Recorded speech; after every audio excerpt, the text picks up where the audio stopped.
Hi everybody, Pam Meyer with DesignWorks Limited here to tell you about the newest topic this month, which is all the surfaces that you might want to be doing in your house. Now I know summer is over, kids are going back to school, and maybe you're thinking about the idea that company's coming. Oh, that's such a scary thought. But anyhow, you look around your house after all the summer activities and you realize certain things need to change. And so sometimes people start with their kitchens and their bathrooms to upgrade them and make them look great, so when the relatives come for the holidays, you can be very proud of your house. When I'm working with my clients, one of the first things I do is ask them the look and feel that they're after. And it really varies. Sometimes they want a really clean, contemporary look. Other times they want a cottagey look. That's a big look in Carmel area. Or they want a mixture or maybe traditional. So there's sort of a product for every kind of need. And so that's what I'm going to tell you about today is the different things, how they work, kind of the cost of different things, and kind of give you a little lesson so that you can go out there and look at things with an educated approach. So first of all, we have a job that I'm actually working on right now. And this is kind of a cabiny look. And you can see they're starting with cherry cabinets. So certain things were already part of the job. Cherry cabinets, dark stained beams, and very light colored wood in between the beams. So I had those as my given. They wanted kind of a more soft, rich, they wanted the inside or the outside in. So we started with some pretty colors that sort of revolve around nature, and they wanted kind of the gold look to the countertops. So that's where we started. Then they wanted some pops of color, so it just didn't get too muted. And I haven't shown them this yet, but one of the ways we could pop it was with this really interesting Cambria, which is just really pretty, I think, in there. Or if they want to go more muted, they could go this direction. So you can see it all works together, and it just depends if you want a lot of this, or maybe just a little deco tile in the middle. My clients are always asking me, what is the difference? What are the different types of countertops? And granite has been around for a really long time, and it's a good product. It's a strong product, and you can get it in the giant slabs, and you can get it with a little bit of movement or a lot of movement, depending on the look that you're after. The secret to granite is that you seal it very well, and you seal it a couple of times a year because it's heat resistant, but it will wear down after a while, and it will spot with wet things if you don't seal it properly. So that's the drawback to granite and limestone, same kind of thing. And limestone's even a little bit more porous than the granite is, but they're still beautiful products, and I use them a lot.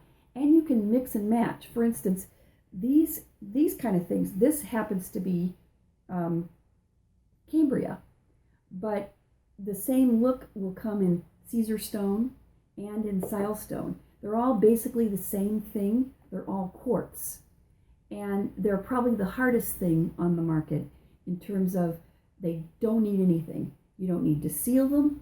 You don't need to do anything except wipe them off, which is really nice because you can put the hot pot on there, you can leave a glass on there, and it really won't hurt it. And that's one of the reasons why I think it's become so popular. And again, you can do very simple, like this one, or you can do one that has a lot of movement, like this one. So it just depends on your style and your taste as to where you want to go with that. People are still asking for normal tiles, but one of the things that's become very popular are these glass tiles, which really can make an interesting statement. These happen to be the subway look, and you can do a really cool pop of color, as I say in my blog, to add a little pizzazz to a really simple kitchen. And they come in all different colors. You can also do these beautiful tiles. And this one happens to be a really interesting shape, and when you put it on your backsplash, it looks like a wave. and you can get it in white, or the job I was working on, we were actually using this color and bringing the ocean into the house, which was the look that the client wanted. She wanted that outside. She had a view of the ocean from every room in her house, and she wanted that ocean look coming in. So that's why we chose these colors. So ceramic tile is not as popular as it used to be, but in certain instances, especially in bathrooms and backsplashes for kitchens, you still see it a lot. And one of the things that I do is I work with the clients. Now this particular one is a steam shower, and we used great big tiles, and then we used little glass tiles in a mosaic and framed it with the same thing in a oblong tile. And so it gave that really interesting look to a, basically ordinary shower. So I do sketches for my clients so they can actually see this same bathroom. We use those same two glass tiles in their backsplash on their counter, and you can see the design. And then we took this diamond shape and embedded it in the floor as well, and that had a stone floor. So you can see you can mix and match all these things and get the look that's custom to you and what your taste you want to show off for your taste. The last thing I wanted to talk about today was cement counters, and this is becoming more popular because it's a way for people to get real custom with their design, and I love it because it helps me get real creative with my clients. And so one thing that's really new is that you can color it. So if you want mocha counters, or you want soft green counters, or you just want that cement look, you can have all of that. And you can also embed things in your cement. So if you have special shells, or even you can rim it in lights.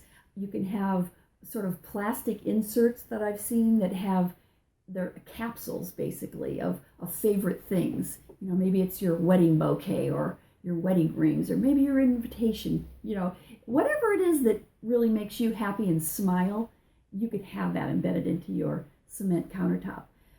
The one drawback to cement is that it is a little more maintenance high. It does need to be waxed twice a year, and it needs to be sealed once a year. So you need to know that.